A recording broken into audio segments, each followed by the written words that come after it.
Thank you very much. Hey everyone, it's Riley here today from Riley's Reptiles, and today I thought I'd show you what to do when you get a new snake that comes in. So why don't you come with me and we'll take a look. Alright, so your new snake showed up, arrived just fine, packaging looks good,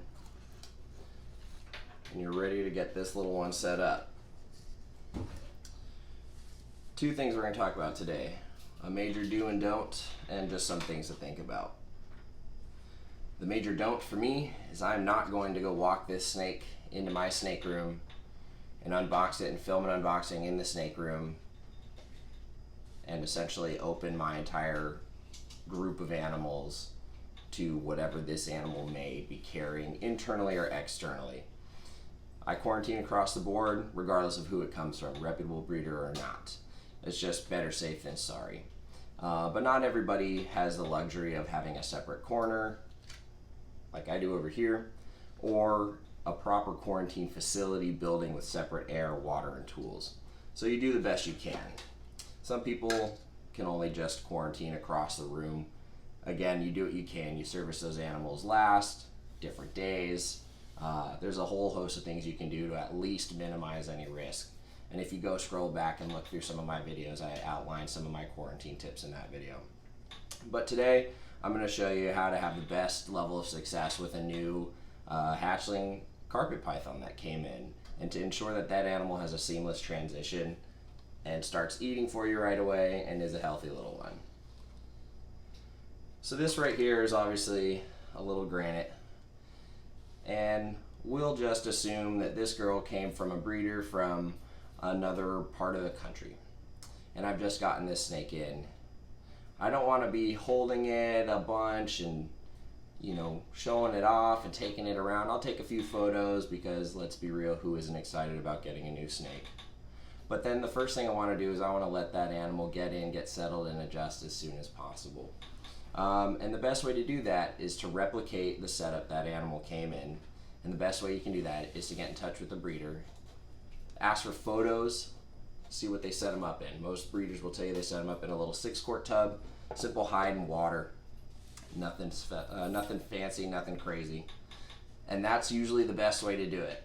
Even if this is going to be a pet and you've got a nice big planted lush enclosure, a big display viv in your living room, that's good. Go for it, but not right away. The best thing you can do is get your animal into a familiar setting and let it adjust. I can't tell you how many times that detail alone prevents an animal from making a smooth transition from one collection to the next.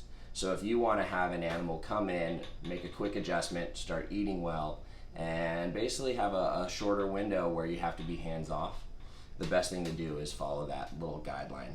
Not all animals need that. Some animals are pretty confident, and by the time they get to you, they're pretty good at adjusting to new surroundings.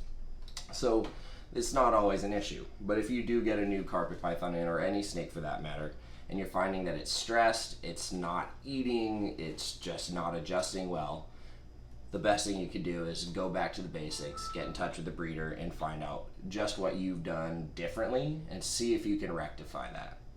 And then just leave that animal alone.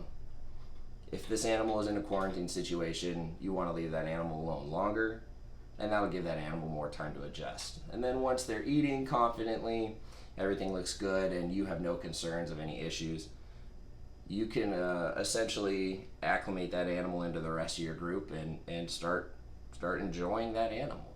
But it's always good to be patient at first and just take it slow to begin with. Remember, as much as we want to enjoy this animal, we want to make sure that animal is happy, healthy, and making a seamless transition into your care. So that was my little short video for the week. I hope you guys enjoy that. I hope that is helpful for some of you guys out there. Maybe gives you a different angle to think about when you're getting into a new snake. But yeah, definitely helps me a lot. I've made those mistakes and rectified them in this way, so I'm a firm believer in this method. Anyway, moving forward, I'm going to keep putting out weekly videos as much as possible, but my schedule has gotten much more complex now that I'm doing some school. So I'll do my best to keep putting these out for you guys weekly. Feel free to send any suggestions of videos or topics you want to see. Be sure to hit that like, subscribe, and the little bell thing that they tell you to do. I don't know what that means, but you probably should do it. And if you like this, let me know, and I'll keep making more videos for y'all like this. Anyway, hope this was helpful, and I hope you guys have a great Labor Day weekend. Cheers.